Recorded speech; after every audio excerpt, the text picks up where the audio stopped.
can't bring back the ones you love, but what you can do, the best way to honor their memory, is by helping others. I knew after that night, everything changed, that we were at war. And as the body count rose, I knew this only was going to end one way. I knew what I needed to do next. This had to end. This had to end now.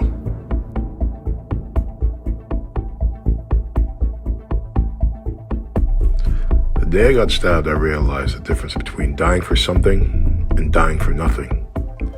I realized the only reason why I fought so hard to stay alive that day was because I didn't want to die for nothing. But today, I can die for something. My way, my choice.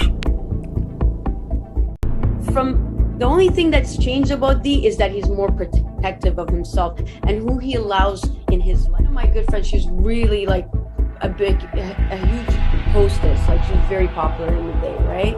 So she was like a star, and she got stalked a lot by men whenever we would go out to where the clubs that we would work at and promote at. And I'll never forget Dee. He's like, listen, what don't you understand? When women tell you to leave them alone, you leave them alone. Like, this is like, it's so blurry, but I remember he came out with his like suit and like, and the guy just wouldn't listen, and he knocked him out and he put him to sleep, and the guy fell to the ground, and we're like, he's usually trying to save someone. That's one thing with Derek. Someone's in trouble, or if he knows someone and he sees something going down, he's in the middle of it first. To defend you, even for me, when you're talking about almost killing someone in self-defense, now that's a little bit of a different ballgame. So his life, that time frame, it is what it is, right? It's true. Mm-hmm. You know, he almost got killed during that situation, and a target went on him for a while. When you come from the streets and you make poor decisions, people are going to judge you by those decisions. Let me ask you a question. What would you do? What would you do if someone was hunting to kill you? Would you stand and run? Or would you fight back? And something happened inside. I looked one way, and I see Derek go the other way. There's a beer bottle at my head, and I remember, yeah. My son was, I think, 3 at the time, 2 or 3.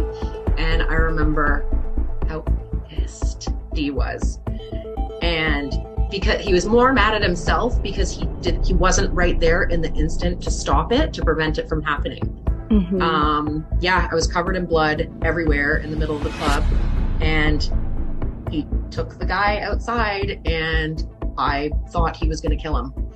One night I went out with my friend. Great, everything's fine inside the club. Great. Something happened inside where a couple guys got kicked out. There was a fight. I'm like, okay, whatever. It's like 2:30 in the morning. They got kicked out. Cool. We're leaving the club, we're going upstairs. Pretty much 3 against like 6. So something's about to happen. And then out of nowhere, corner of my eye, I see Derek come out of nowhere. Grabbed the guy, took him outside, beat the living snot out of him, and his team pulled him off the guy while the ambulance was coming and tending to me. Died down, everything's great, all right, cool. We're about to leave. I'm walking with him back to our car. He's going his way, I'm about to go my way.